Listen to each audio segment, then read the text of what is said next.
Hi friends, ನೀವು ಯಾವಾಗಲಾದರೂ ರಾತ್ರಿ ನಿದ್ರೆಯಿಂದ ಎದ್ದಾಗ ಇದೇನಪ್ಪ ನಾನು ನೋಡಿದ್ದು ಡ್ರೀಮ್ ಅಂತ ನಿಮ್ಮನ್ನೇ ನೀವು ಪ್ರಶ್ನೆ ಮಾಡ್ಕೊಂಡಿದ್ದೀರಾ? ಕೆಲವೊಮ್ಮೆ ಅಷ್ಟು ವಿಚಿತ್ರವಾಗಿರುತ್ತೆ, ಕೆಲವೊಮ್ಮೆ ಅಷ್ಟು ರಿಯಲಿಸ್ಟಿಕ್ ಆಗಿರುತ್ತೆ, ಮತ್ತೆ ಕೆಲವೊಮ್ಮೆ ಸ್ವಲ್ಪ ಅಸಹಜವಾಗಿರುತ್ತೆ. ವಿಶೇಷವಾಗಿ ಒಂದು ಸೆಕ್ಷುಯಲ್ ಡ್ರೀಮ್ ಬಂದಿದ್ರೆ ಬೆಳಗ್ಗೆ ಎದ್ದಾಕ್ಷಣ ನಮ್ಮ ಬ್ರೈನ್ ಮೊದಲೇ ಜಡ್ಜ್ ಮಾಡೋದಕ್ಕೆ ಶುರು ಮಾಡುತ್ತೆ. ನಾನು ಇಂಥ ಯೋಚನೆ ಮಾಡ್ತಿದ್ದೀನಾ ಅಂತ, ನನ್ನೊಳಗೆ ಏನಾದರೂ ತಪ್ಪು ನಡೀತಿದೆಯಾ ಅನ್ನೋ ಡೌಟ್ಸ್ ಬರುತ್ತೆ. ಕೆಲವರು ಅದನ್ನ ಇಗ್ನೋರ್ ಮಾಡ್ತಾರೆ, ಇನ್ನು ಕೆಲವರು ಓವರ್ ಥಿಂಕ್ ಮಾಡ್ತಾರೆ, ಇನ್ನು ಕೆಲವರು ಅದನ್ನು ಸೀರಿಯಸ್ ಪ್ರಾಬ್ಲಮ್ ಅಂತ ತಗೊಳ್ತಾರೆ. ಆದರೆ ಸತ್ಯ ಏನು ಗೊತ್ತಾ, ಈ ಡ್ರೀಮ್ಸ್ ನಮ್ಮ ಕ್ಯಾರೆಕ್ಟರ್ ಬಗ್ಗೆ ಹೇಳೋದಿಲ್ಲ, ಅದು ನಮ್ಮ ಬ್ರೈನ್ ಹೇಗೆ ಕೆಲಸ ಮಾಡ್ತಿದೆ ಅನ್ನೋದನ್ನು ಮಾತ್ರ ತೋರಿಸುತ್ತೆ. ಹೌದು, ಕೇಳೋದಕ್ಕೆ ಸ್ವಲ್ಪ ಶಾಕಿಂಗ್ ಆಗಿರ್ಬೋದು, ಆದರೆ ಇವತ್ತು ನಾವು ಇದನ್ನು ಸಿಂಪಲ್ ಆಗಿ ರಿಯಲ್ ಲೈಫ್ ಎಕ್ಸಾಂಪಲ್ ಜೊತೆ ಸೈಕಾಲಜಿ ಆ್ಯಂಗಲಿಂದ ಬ್ರೇಕ್ ಡೌನ್ ಮಾಡೋಣ. ಈ ವಿಡಿಯೋ ನೀವು ಹುಡುಕ್ತಾ ಇದ್ದ ಆನ್ಸರ್ ಆಗಿದ್ದರೆ ಇವಾಗಲೇ ಒಂದು ಸೆಕೆಂಡ್ ಟೈಮ್ ತಗೊಂಡು ಸಬ್ಸ್ಕ್ರೈಬ್ ಮಾಡಿ. ಯಾಕಂದರೆ ಇಂತಹ ಡೌಟ್ಸ್ ನಮಗೆ ಇದ್ದು ಅದ್ರ ಬಗ್ಗೆ ಕ್ಲಾರಿಟಿ ಸಿಗದೇ ಇರುವಂಥ ಟಾಪಿಕ್ಸ್ಗೆ ಕ್ಲಾರಿಟಿ ನಿಮಗೆ ಈ ಚಾನಲಲ್ಲಿ ಎಲ್ಲ ವೀಡಿಯೋಸ್ನ ಮೂಲಕ ಸಿಗುತ್ತೆ. ಸಬ್ಸ್ಕ್ರೈಬ್ ಮಾಡಿದ್ರಾ? ಸರಿ, ಇವಾಗ ಮೇನ್ ವಿಷಯಕ್ಕೆ ಬರೋಣ. ಡ್ರೀಮ್ ಅಂದರೆ ಏನು? ಅದು ನಿಮ್ಮ ಮೆದುಳಿನ ಒಂದು ಪ್ರಾಸೆಸಿಂಗ್ ಸಿಸ್ಟಮ್. ದಿನದಲ್ಲಿ ನೀವು ನೋಡಿದ್ದು, ಕೇಳಿದ್ದು, ಅನುಭವಿಸಿದ್ದು ಮತ್ತು ಕೆಲವೊಮ್ಮೆ ನೀವು ಕಾನ್ಷಿಯಸ್ಲಿ ಗಮನ ಕೊಡದಿದ್ದರೂ ಬ್ರೈನ್ ರೆಕಾರ್ಡ್ ಮಾಡಿಕೊಂಡಿದ್ದ ಮಾಹಿತಿ ಇವೆಲ್ಲವನ್ನು ಕಂಬೈನ್ ಆಗಿ ರಾತ್ರಿ ಒಂದು ಸ್ಟೋರಿಯಾಗಿ ಮೂಡುತ್ತೆ. ಇಲ್ಲಿ ಇಂಟ್ರೆಸ್ಟಿಂಗ್ ಪಾರ್ಟ್ ಏನು ಗೊತ್ತಾ, ನೀವು ನಿದ್ರೆಯಲ್ಲಿ ಇದ್ದಾಗ ನಿಮ್ಮ ಲಾಜಿಕಲ್ ಬ್ರೈನ್ ಅಂದರೆ ರೈಟ್ ಆರ್ ರಾಂಗ್ ಅನ್ನೋದನ್ನು ಜಡ್ಜ್ ಮಾಡೋ ಭಾಗ ಆಲ್ಮೋಸ್ಟ್ ಆಫ್ ಆಗಿರುತ್ತೆ. ಆದರೆ ಎಮೋಷ್ನಲ್ ಬ್ರೈನ್ ಅಂದರೆ ಫೀಲ್ ಮಾಡೋ ಭಾಗ ಫುಲ್ ಆ್ಯಕ್ಟಿವ್ ಆಗಿರುತ್ತೆ. ಆದ್ದರಿಂದ ಏನಾಗುತ್ತೆ ಅಂದರೆ ಫಿಲ್ಟರ್ ಇಲ್ಲದ ಥಾಟ್ಸ್, ರ್ಯಾಂಡಮ್ ಮೆಮೊರೀಸ್, ಎಮೋಷನ್ಸ್ ಎಲ್ಲ ಮಿಕ್ಸ್ ಆಗಿ ಡ್ರೀಮ್ ಕ್ರಿಯೇಟ್ ಆಗುತ್ತೆ. ಇವಾಗ ಡೈರೆಕ್ಟಾಗಿ ನಾವು ಕೇಳೋ ಪ್ರಶ್ನೆಗೆ ಬರೋಣ. ಸೆಕ್ಷುಯಲ್ ಡ್ರೀಮ್ಸ್ ಯಾಕೆ ಬರುತ್ತೆ? ಮೊದಲನೇ ರೀಸನ್ ಅಂದರೆ ಅನ್ಪ್ರಾಸೆಸ್ಡ್ ಎಮೋಷನ್ಸ್. ನೀವು ಯಾರ ಜೊತೆ ಆದರೂ ಇಂಟರ್ಯಾಕ್ಟ್ ಆಗಿರ್ಬೋದು, ಅವರ ಬಗ್ಗೆ ಸ್ವಲ್ಪ ಇಂಟ್ರೆಸ್ಟ್ ಫೀಲ್ ಆಗಿರ್ಬೋದು, ಅಥವಾ ಈವನ್ ಕ್ಯಾಶುವಲ್ ಅಟ್ರಾಕ್ಷನ್ ಇರ್ಬೋದು. ಆದರೆ ನೀವು ಅದನ್ನು ಕಾನ್ಷಿಯಸ್ಲಿ ಅನಲೈಸ್ ಮಾಡಿರಲ್ಲ. ನಿಮ್ಮ ಬ್ರೈನ್ ಅದನ್ನು ಪೆಂಡಿಂಗ್ ಫೈಲ್ ಆಗಿ ಸೇವ್ ಮಾಡಿಟ್ಕೊಂಡಿರುತ್ತೆ. ರಾತ್ರಿ ಅದನ್ನು ಪ್ರಾಸೆಸ್ ಮಾಡೋವಾಗ ಕೆಲವೊಮ್ಮೆ ಅದು ಸೆಕ್ಷುಯಲ್ ಫಾರ್ಮ್ ತೆಗೆದುಕೊಳ್ಳುತ್ತೆ. ಇಲ್ಲಿ ಇಂಪಾರ್ಟೆಂಟ್ ಪಾಯಿಂಟ್ ಏನಂದರೆ, ಇದು ನಿಮ್ಮ ಇಂಟೆನ್ಷನ್ ಅಲ್ಲ, ಇದು ನಿಮ್ಮ ಬ್ರೈನ್ ಪ್ರಾಸೆಸಿಂಗ್ ಮಾತ್ರ. ಅದನ್ನು ನೋಡಿ ಗಿಲ್ಟ್ ಫೀಲ್ ಆಗೋ ಅವಶ್ಯಕತೆ ಇಲ್ಲ.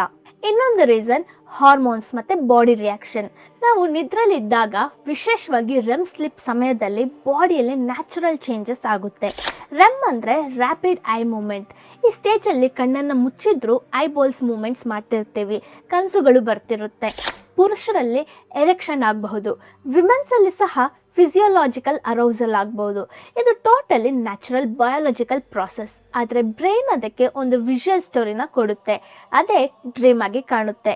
ಅಂದರೆ ಮೊದಲು ಬಾಡಿ ರಿಯಾಕ್ಷನ್ ಆಗುತ್ತೆ, ನಂತರ ಬ್ರೈನ್ ಅದಕ್ಕೆ ಸೀನ್ನ ಕ್ರಿಯೇಟ್ ಮಾಡುತ್ತೆ. ನಾವು ರಿವರ್ಸ್ ಅಂತ ಅಸ್ಯೂಮ್ ಮಾಡ್ತೀವಿ, ಆದರೆ ಆ್ಯಕ್ಚುಲಿ ಅದು ಆಪೋಸಿಟ್ ಆಗಿರ್ಬೋದು. ಅದರಿಂದಾನೇ ಕೆಲವೊಮ್ಮೆ ನಾವು ಎಕ್ಸ್ಪೆಕ್ಟ್ ಮಾಡದೇ ಇರೋ ಸೀನ್ಸ್ ಕೂಡ ಕನಸಲ್ಲಿ ಬರುತ್ತೆ. ಇವಾಗ ನೀವು ಈ ವಿಡಿಯೋನ ಇಲ್ಲಿ ತನಕ ನೋಡ್ತಿದ್ದೀರಾ ಅಂದರೆ ಒಂದು ಸ್ಮಾಲ್ ರಿಕ್ವೆಸ್ಟ್, ಸಬ್ಸ್ಕ್ರೈಬ್ ಮಾಡಿ. ಯಾಕಂದರೆ ನೀವು ಇಂತಹ ವಿಷಯಗಳನ್ನ ಜೆನ್ಯೂನ್ಲಿ ಅಂಡರ್ಸ್ಟ್ಯಾಂಡ್ ಮಾಡಬೇಕು ಅನ್ನೋ ಆಸಕ್ತಿ ಹೊಂದಿದ್ದೀರಾ ಅನ್ನೋದಕ್ಕೆ ಇದು ಒಂದು ಪ್ರೂಫ್. ಸರಿ, ಕಂಟಿನ್ಯೂ ಮಾಡೋಣ.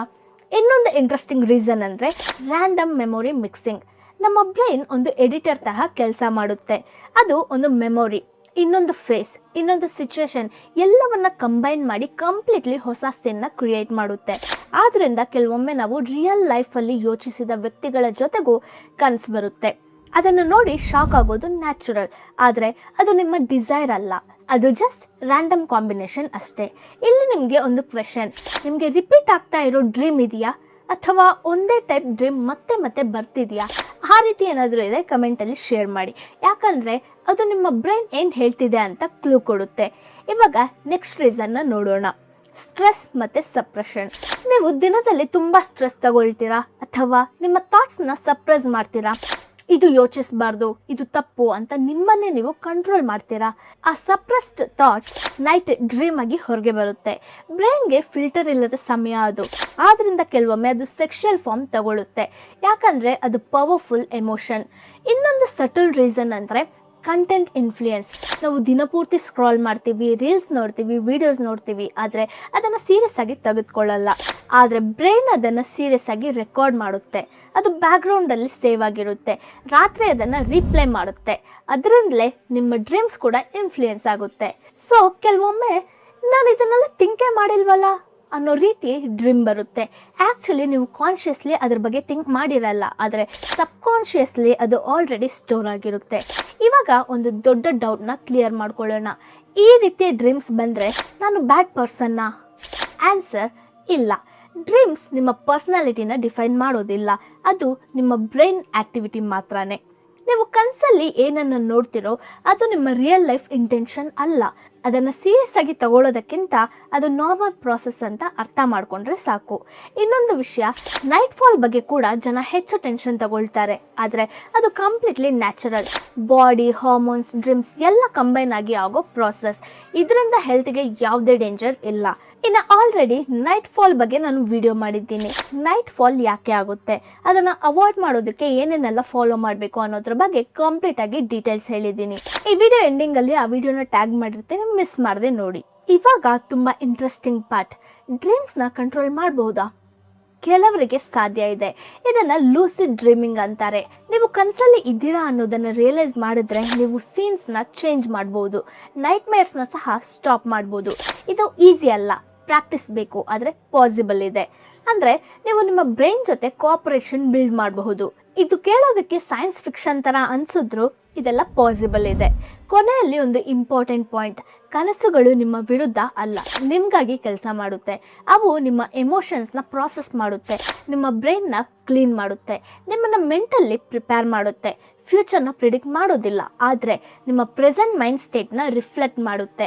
ಆದ್ದರಿಂದ ನೆಕ್ಸ್ಟ್ ಟೈಮ್ ನೀವು ಒಂದು ವಿಯರ್ಡ್ ಡ್ರೀಮ್ ನೋಡಿದ್ರೆ, especially sexual dream, guilt feel ಆಗಬೇಡಿ. ಬದಲಾಗಿ ನನ್ನ ಬ್ರೈನ್ ಏನನ್ನು ಪ್ರಾಸೆಸ್ ಮಾಡ್ತಿದೆ ಅಂತ ನಿಮ್ಮನ್ನ ನೀವೇ ಕ್ವೆಶನ್ ಮಾಡಿ. ಈ ವಿಡಿಯೋ ನಿಮಗೆ ಕ್ಲಾರಿಟಿ ಕೊಟ್ಟಿದ್ರೆ ಲೈಕ್ ಮಾಡಿ, ಶೇರ್ ಮಾಡಿ ಮತ್ತು ಸಬ್ಸ್ಕ್ರೈಬ್ ಮಾಡೋದನ್ನು ಮರಿಬೇಡಿ. ಮುಂದೆ ಇನ್ನು ಮೈಂಡ್ ಬ್ಲೋಯಿಂಗ್ ಟಾಪಿಕ್ಸ್ ಜೊತೆ ಬರ್ತೀನಿ. ನಿಮ್ಮ ಬ್ರೈನ್ ಬಗ್ಗೆ ನೀವು ಇಮ್ಯಾಜಿನ್ ಮಾಡದೇ ಇರೋಷ್ಟು ಇಂಟ್ರೆಸ್ಟಿಂಗ್ ಫ್ಯಾಕ್ಟ್ಸ್ನ ಅಪ್ಕಮಿಂಗ್ ವಿಡಿಯೋಸಲ್ಲಿ ಡಿಸ್ಕಸ್ ಮಾಡೋಣ. ನೆಕ್ಸ್ಟ್ ವಿಡಿಯೋದಲ್ಲಿ ನಿಮ್ಮನ್ನ ಮೀಟ್ ಆಗ್ತೀನಿ. ಅಂಟಿಲ್ ದೆನ್ ಟೇಕ್ ಕೇರ್, ಬಾಯ್.